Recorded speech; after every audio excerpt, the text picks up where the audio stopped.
pangunahin na nga nating pag-usapan ang tungkol nga dito sa The Alibi episode 7 and 8 na kung saan pinag-uusapan ngayon sa mundo ng social media. Grabe, trending na naman po sa Pilipinas ang series na The Alibi ni Kim and Paolo Avellino. And alam nyo mga kakimpaw, sobrang hinangaan ngayon si Kim and Paolo Avellino dahil po sa pagtutulungan ng bawat isa sa eksena. And also, ang tindi rin po ng mga nakuhang compliment ni na Kim and Paolo Avellino sa mga acting nila dito, mga kakimpaw. Grabe, kuhang-kuha po ni Chinita Princess yung pagpapanggap na nahimatay. Plus yung pagmura po ni Chinita Princess na siyang napakalutong. Nung napanood ko nga yung video na yun mga kakimpaw, hininaan ko po yung volume kasi naririnig ko ng mga kasamahan ko dito sa bahay. Akala yata, no? May nagmumura sa akin. So yun ay mura po ni Stella Marie. Grabe ang tindi ng eksena niya. Grabe mga kakimpaw.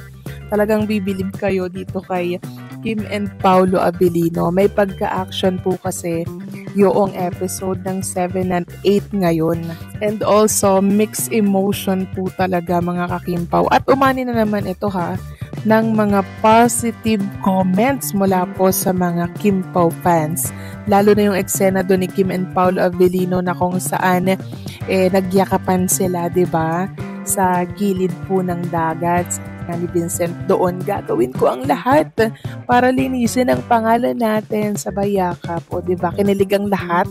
Since napanood nga po nila ang episode 7 at 8 mga kakimpaw, mayroong mga nagsasabi na mukhang malapit na daw sa katotohanan ang lahat. Hindi daw kaya malapit nang magtapos ang The Alibi kasi parang hanggang December na lang kasi mga kakimpaw.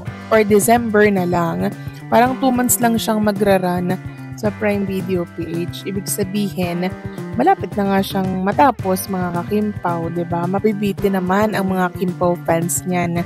So sana medyo dagdagan, 'di ba? Pahabain po ng istorya kasi ang ganda po ng istorya. Alam niyo, ito yung mga reaction ng ilang Kimpaw fans ko. Babasahin ko sa inyo yung ilan, okay?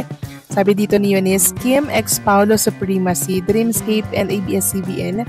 You struck gold with this too. Forever proud of the artistry, the growth, the heart you both bring to every role.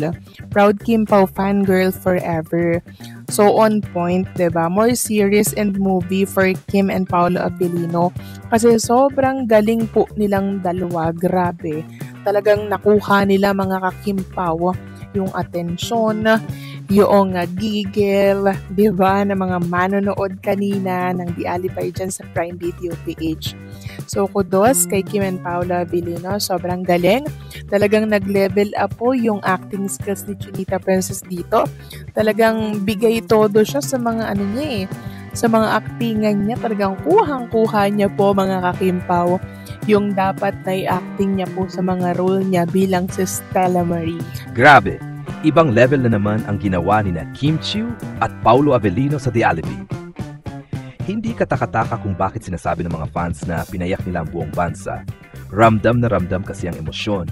Hindi pilit, hindi acting na acting, kundi parang totoong nangyayari sa harap mo. Ang lakas ng tama ng mga eksena nila, lalo na kapag nagsasagutan sila ng puno ng kirot, sama ng loob at mga salitang hindi masabi pero kita sa mga mata. Pareho silang may kakaibang depth. Si Kim, may natural na lambot sa pag-deliver ng sakit, parang nadurog siya habang umiiyak. Si Paolo, may bigat at kontroladong emosyon na kahit konting galaw ng mukha, ramdam mo ang pinagdadaanan ng karakter.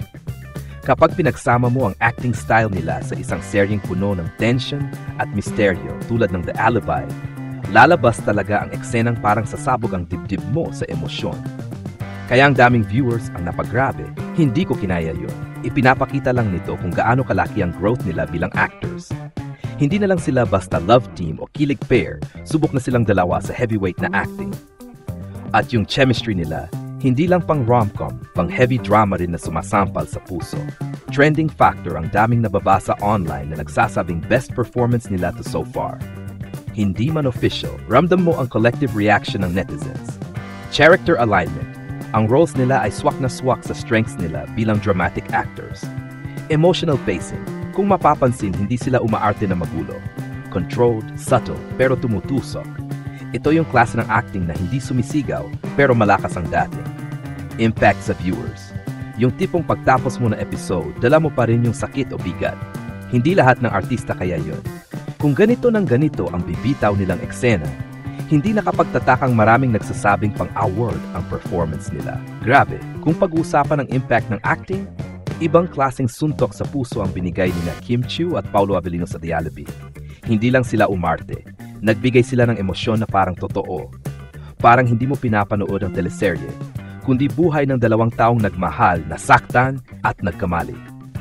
Sa bawat eksenang may confrontation, ramdam mo ang panginginig ng boss ni Kim, yung pagpipigil niya sa luha, at yung mga sandaling pilit niyang tinatago ang sakit pero bumabagsak din sa huli. Para kang nanonood ng taong pinipiling maging matatag pero unti-unting bumibigay. Ang galing ng delivery niya, hindi OA, hindi pilit. May maturity, may depth, may bigat. Si Paulo naman, consistent sa trademark niyang silent but explosive acting. Yung tipong hindi man sumigaw, hindi man magwala, pero bawat sulyap niya, bawat pagtaas ng tono, parang may binibiyak na parte ng puso mo. Kaya maraming viewers ang nagsasabing, ang sakit niya umarte. Ramdam mo kahit walang salita. At pag pinagsama mo ang acting strengths nila, si Kim na expressive, si Paulo na controlled, nagiging perfect emotional collision. Yung eksenang nagtatama ang mga mata nila, Diyos ko. Yung mga linya nilang hindi masabi pero kita sa mukha.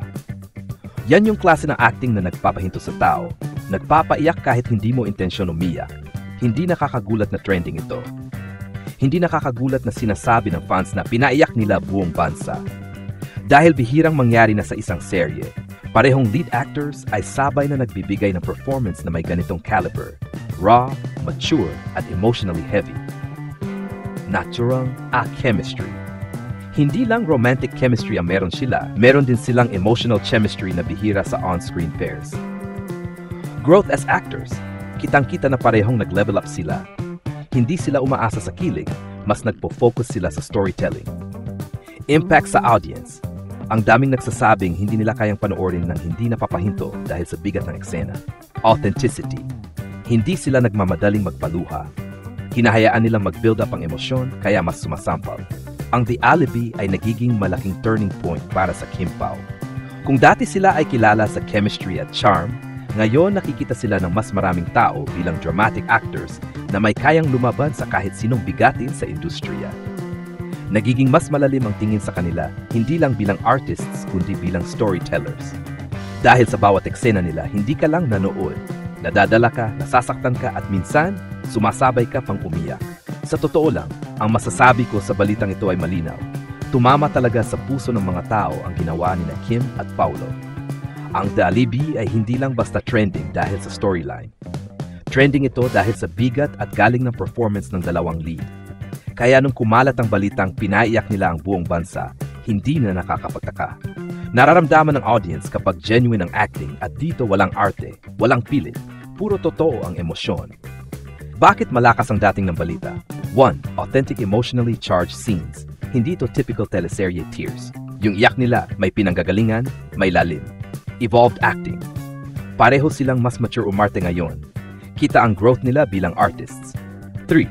Perfect emotional pairing. Yung chemistry nila hindi lang pangkilig, pang heavy drama rin. Kumpleto sila sa isa't isa. 4. Relatable storyline. Maraming manonood ang nakakakuha ng hugot sa mga karakter nila, kaya madali silang maapektuhan. Ano ang pinaka-importante sa balitang ito? Ipinapakita nito na may talent talaga si Kim at Paulo beyond love team hype. Kaya nilang magbigay ng performance na hindi lang nakaka-entertain, naka-antig at nakakapagpaiyak. At sa mundo ng teleserye, bihira ang performance na sabay na may chemistry, intensity at authenticity. Kaya ang balitang ito ay hindi lang tungkol sa pag-iyak ng viewers. Ito ay patunay na ang Kim Pao ay nagiging isa sa pinakamalakas at pinakakabilibang on-screen tandem sa dramatic acting ngayon. Hindi lang basta umiiyak ang characters nila. Ramdam ng viewers ang paglaban ng damdamin, sakit at mga hindi nasasabi na saloobin. Pwedeng idagdag sa balita ang detalye ng mga eksena kung saan talagang tumama ang emosyon. Halimbawa yung confrontation scene o yung eksena na halos tahimik lang pero ramdam mo ang bigat ng kanilang pinagdadaanan. Ang social media explosion ay isang mahalagang bahagi ng kwento. Maraming fans ang nag-post ng reaction videos, memes at comments na kinikilala ang galing ng acting nila. Pwede idagdag sa balita kung paano kumalat ang viral reaction at kung ilang oras o araw itong naging trending sa platforms tulad Twitter, Facebook at TikTok. Maaari ring idagdag na ang ganitong performance ay nagpapatunay ng kanilang growth bilang actors. Hindi lang sila kilala sa kilig moments, kundi sa dramatic range nila na makakatulong sa kanila sa mas malalaking proyekto, awards o international recognition. Kung may available na info, pwedeng idagdag kung paano sila nag-prepare sa eksenang ito, rehearsals, emotional prep o coaching. Madalas na pinapakita ng ganitong detalye na talagang sineryoso nila ang bawat scene, kaya mas lumalakas ang impact sa audience. Mahalaga ring idagdag ang effect sa viewers. Hindi lang sila napaiyak, kundi maraming viewers ang na-inspire o na-relate sa kanilang characters. Ito rin ay proof na effective ang storytelling at acting ng The Alibi.